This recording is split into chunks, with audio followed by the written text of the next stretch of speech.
Olá, pessoal. Sou o aluno Janso Coutinho, graduando em Engenharia Ambiental e Sanitária pelo Centro Universitário Tiradentes. Hoje vamos falar sobre termodinâmica, denominando o trabalho e suas diferentes formas existentes na termodinâmica. Termodinâmica, do latim termo, que significa calor, e dinâmica, que significa dinâmica. Termodinâmica é o ramo da física que investiga as leis e processos que regem as relações entre o calor, trabalho e diferentes formações de energia. Então, termodinâmica é o estudo das energias e suas determinadas transformações. Então, galera, chegamos na primeira lei da termodinâmica, onde é nada mais e nada menos que a lei da conservação de energia, né? Onde todo mundo conhece que ela diz que em um sistema isolado a energia não é criada nem destruída, ela é apenas transformada, né? Então, eu trouxe essa equaçãozinha aqui que explica um pouco sobre essa lei. Ela diz que a energia são somatória de todas as energias em uma variação de um sistema, que é igual à diferença entre o calor e o trabalho. Então, chegamos onde a gente queria, né? Que é o trabalho, onde é muito utilizado em nosso cotidiano para definir desempenho de qualquer atividade ou tarefa, independentemente da forma como elas são realizadas. Mas, em termodinâmica, temos o próprio conceito de trabalho, que é a medida de energia que é transferida para um corpo em razão da aplicação de uma força ao longo do seu deslocamento. Eu trouxe o exemplo das energias eólicas, que explica bem o trabalho. E também, como nós engenheiros ambientais trabalhamos muito nesse ramo de energias renováveis, eu quis trazer ela para explicar um pouquinho também. Então, galera, chegamos aqui no conceito de energia renovável, que ele diz que é a designação para as fontes naturais de energia que conseguem se renovar, pois estão em constante regeneração. O que isso significa? São fontes diretamente da natureza, que não afetam o meio ambiente e daí transformando em energia para a gente consumir. Como nós estudo para engenharia ambiental, né? Sou graduando aqui do curso. Então eu quis dar esse exemplo de energia, como transformar em energia. Então vou explicar aqui como essa energia se transforma para o nosso consumo. O vento, ele vem direcionando, né, ao nosso favor e ao favor do catavento. Aí aqui a força do vento faz virar essas turbinas aqui em sentidos circulares, né? Como explica esse desenho aqui também, né? Tá aqui de forma frontal. Esse vento, ele vai fazer essas turbinas se moverem circularmente com uma determinada potência. Essa energia que é transformada devido a essa movimentação das pás fica armazenada no rotor, né? Que é esse carinha aqui, que está sendo pintado de vermelho, que é, que é transformado nesse movimento em energia mecânica. Aqui dentro desse rapazinho aqui, existe os geradores, que vai transformar essa energia que foi captada mecânica, diretamente da força dos ventos, né? Vai ser trazida a esse gerador, onde será transformada em energia elétrica e daí sendo transmitida para nossas casas. Então, galera, chegamos aqui na parte, como eu falei no começo do vídeo, das diferentes formas de trabalho. E eu trouxe um exemplo, alguns exemplos aqui para você. O primeiro é o trabalho mecânico, que é definido como a relação entre as forças exercidas a um corpo e o deslocamento sofrido. Ele é particularmente o trabalho que nós conhecemos mesmo, né? Como eu falei antes aqui com o exemplo da energia eólica, é bem parecido, não muda quase nada, mas vamos falar um pouco sobre ele, exemplificar. O que ele quer dizer? Aqui eu trouxe esse exemplozinho desenhado para você entender melhor.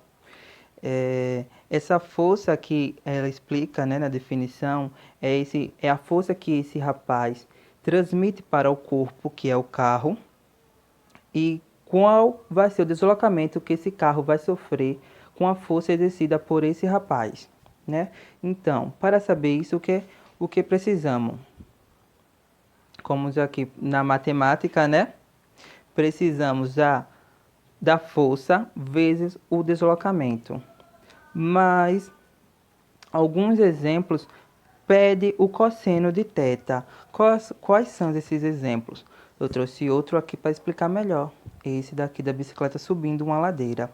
A força exercida pela pessoa para rodar os pedais, né? E para passar a força para os pneus da bicicleta para subir na ladeira, vai ser a força aplicada vezes o deslocamento que a bicicleta vai ter, vezes o cosseno de θ. Quem será θ? Será a inclinação dessa ladeira. Daí, achamos a força exercida, né? Que é o trabalho mecânico. E vamos para mais outro exemplozinho aqui. O trabalho elétrico, que também é bem conhecido. O nosso segundo exemplo, e eu já chego aqui com o seu conceito. O trabalho elétrico é definido como o cruzamento de elétrons de fronteira de um sistema realizando trabalho elétrico sobre um sistema, né? Ele cruza a fronteira do sistema e realiza trabalho elétrico. Esses elétrons se movem sob o efeito das forças eletromotrizes. Eu vou explicar um pouco como é aqui com esse desenho.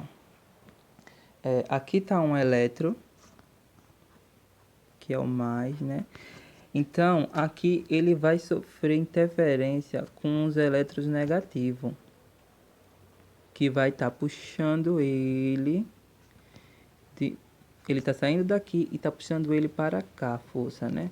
Botei aqui os volts, para explicar um pouquinho, né, como seria. Então, é o seguinte, aqui é o que vamos fazer. Vamos ver qual vai ser o deslocamento desse elétron daqui, onde ele está, até o outro lado, né? Do lado negativo. Então, é isso que a gente que explica a equação matemática, que será o trabalho elétrico, será a potência elétrica, que é a potência que esse eletrozinho aqui mais, representado pelo mais, que ele tem, e N. N, quem será N? N é a carga elétrica de deslocamento. Esse deslocamento que vai acontecer, fazer assim, né, para vocês entenderem melhor. Esse deslocamento será N. E esse elétron será V. Então, por exemplo, esse elétron vai ter V de volts, né? Vai ter a carga, a potência dele vai ser volts, vai ser 20. E qual o deslocamento que ele vai ter até chegar a menos 10 ou menos 20. Então, para achar esse deslocamento, será a diferença da potência dele, V, menos aonde ele vai chegar. Isso vamos explicar melhor. Por isso que eu botei aqui. Deixa eu ter esse exemplozinho, inicial e final. Vamos ver, por exemplo, ele vai estar 20, como eu falei, né? Até, digamos que ele vai chegar no 10, menos 10. Então, qual vai ser essa potência? Vamos ter também alguns exemplos aqui com exercícios, explicando como realizar um problema com trabalhos, né, na termodinâmica. E aí a pessoa entende bem melhor. Vamos para lá. Então, chegamos aqui nos exercícios que eu trouxe para entender mais um pouco sobre o trabalho, né? São exercícios fáceis da compreensão, só prestar um pouquinho de atenção. No primeiro exercício, a gente vai falar um pouco sobre energia interna, né? Como eu falei logo lá no começo, sobre essa energia. Então, ele diz: qual é a variação de energia interna de um gás ideal sobre a qual é realizado um trabalho de 80 joules durante uma compressão adiabática, né?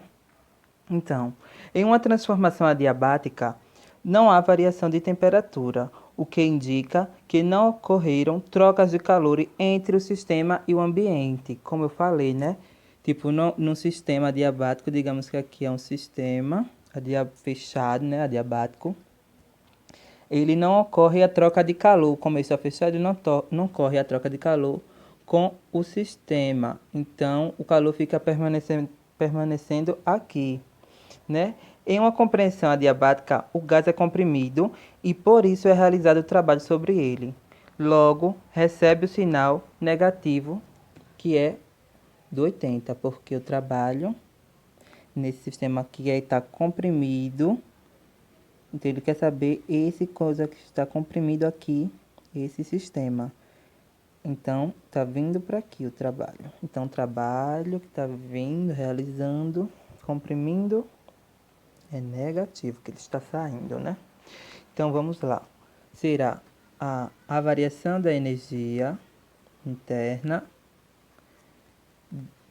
igual ao calor menos o trabalho.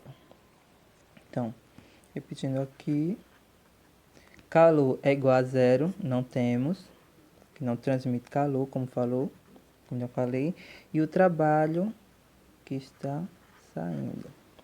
É um exercíciozinho fácil. Então, logo, essa variação de energia interna será igual a 80 joules. Agora vamos para o segundo exercício. E aqui ele fala sobre o rendimento de cada ciclo. Vou dar uma lida. Um técnico de manutenção de máquina pôs para funcionar um motor térmico que executa 20 ciclos por segundo. Considerando-se que, em cada ciclo, o motor retira uma quantidade de calor de 1.200 joules de uma fonte quente e cede 800 joules a uma fonte fria. Qual será o rendimento de cada ciclo?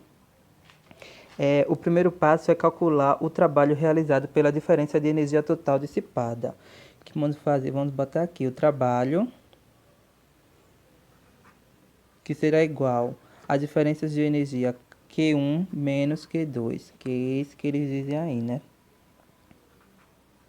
Que vai ser igual. Desculpe, minha letra não é muito bonita, né? 1.200 joules menos 800 joules. Esse trabalho será igual a 400 joules. Achamos o trabalho. E agora, o segundo passo desse exercício, deixa eu ajeitar aqui a folhinha. O segundo passo é calcular o rendimento, que é isso que o exercício pede. Calcular o rendimento pela razão entre o trabalho, né? Que é isso que eu vou fazer agora, pela máquina e o calor recebido. Então, será R igual o trabalho dividido pelo calor inicial, que é o primeiro, que foi o recebido, né? Aí vamos fazer o quê? R igual a 400 joules dividido por 1.200 joules. Então, esse rendimento será igual a... Deixa eu fazer aqui na calculadorinha. 0,33. Como é rendimento, vamos passar por porcentagem, né? Multiplicar 1 por 100. Então, vai ser 33%. Então, esse rendimento, o rendimento de cada ciclo será igual a 33,33%. E aqui terminamos esse trabalho que foi disposto pela professora Jailma do curso de Termodinâmica. Agradeço a todos pela atenção e compreensão. E até a próxima. Ficamos por aqui.